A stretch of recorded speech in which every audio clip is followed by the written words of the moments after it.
ये किताब दिख रही है आपको? अगर ये किताब आपको दिख रही है तो आप पढ़ पा रहे होंगे एग्रीकल्चर। जो बच्चे ज्योग्राफी के हैं, ईएमआरएस के हैं, केवीएस के हैं, एनवीएस के हैं, या फिर यहाँ पर जो बच्चे पढ़ाई कर रहे हैं एसएसटी के लिए है, या हिस्ट्री के भी बच्चे हैं, है ना। अब आप कई सारे बच्चों का मेरे पास सवाल आया कि मैम एनसीईआरटी क्यों पढ़नी ज़रूरी है? हमारे पास तो बहुत सारे सोर्सेज हैं, हम वहाँ से भी पढ़ सकते हैं। देखिए, आपके पास सोर्सेज बहुत सारे हो सकते हैं। आपको किसी एक सोर्स के माध्यम से एग्रीकल्चर होती क्या है, इंपॉर्टेंस पता चल सकती है। किसी एक सोर्स के माध्यम से फैक्टर्स पता चल सकते हैं। किसी एक सोर्स के माध्यम से आपको नोमैडिक हर्डिंग क्या होती है ये पता चल सकती है ना। लेकिन अगर आपको सारा ज्ञान एक किताब के अंदर मिल जाए कि टाइप्स ऑफ एग्रीकल्चर होता क्या है, टाइप्स ऑफ एग्रीकल्चर में कब क्या बोया जाता है, कब क्या काटा जाता है, कब क्या बेचा जाता है, कहाँ बेचा जाता है, ट्रेड क्या है ना, या किन किन जगहों पर कौन कौन सी मेजर क्रॉप्स लगाई जाती है, तो बुराई क्या है ना। इसलिए मैं कह रही हूँ आपको बार बार कि आप डिस्क्रिप्टिव के नोट्स पढ़िए, कहीं से भी पढ़िए, है ना। आप हमारे ऐप से डाउनलोड करके पढ़िए, अच्छे नोट्स हैं। मैं बिल्कुल नहीं कहूँगी कि ख़राब नोट्स हैं, क्योंकि जो लोग ये कह रहे हैं कि हमारे बहुत अच्छे हैं, तो उन नोट्स के मुकाबले एनसीईआरटी का एक निचोड़ तो हमने भी आपको दे दिया है।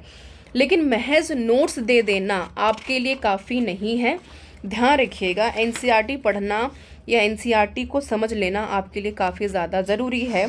और उससे ज़्यादा ज़रूरी पता है यहाँ पर क्या है? जब आप चैप्टर के आखिर में पहुँचेंगे, अगर आपके पास पुरानी वाली एनसीईआरटी है, मेरे पास एक क्लास 8 की एनसीईआरटी है और नई वाली एनसीईआरटी। पुरानी एनसीईआरटी में इन्होंने बाकायदा टेबल बना के दिया हुआ है ना, कि कैसे यहाँ पर जो फार्मर्स इंडिया में काम करते हैं, यूएस में काम करते हैं। ये कंपैरिजन चार्ट जो बना देगा ना पेपर में, उसके यहाँ पर नंबर तो नहीं रुक रहे हैं। इस चीज़ को तो आप भी समझ रहे होंगे। और जिन्होंने इन क्वेश्चंस के फॉर्मेट को समझ लिया कि भाई सीबीएसई डिमांड क्या कर रहा है ना, सीबीएसई आपसे चाहता क्या है। अब आप कहेंगे कि भाई ये हमारा इसका पेपर तो सीबीएसई करा नहीं रहा है, और करा नहीं रहा है तो भाई क्या ही कर सकते हैं। लेकिन भूलिएगा मत कि जब आप ईएमआरएस के स्कूलों में पहुंचेंगे तो किताबें आपको यहीं पर ऐसी ही मिलेंगी, क्योंकि यूनिवर्सल किताबें हैं हिंदुस्तान में। इससे बाहर ना तो यूपीएससी के पेपर में आता है, ना ईएमआरएस के पेपर में आएगा, है ना। तो इस चीज़ का ध्यान रखिएगा।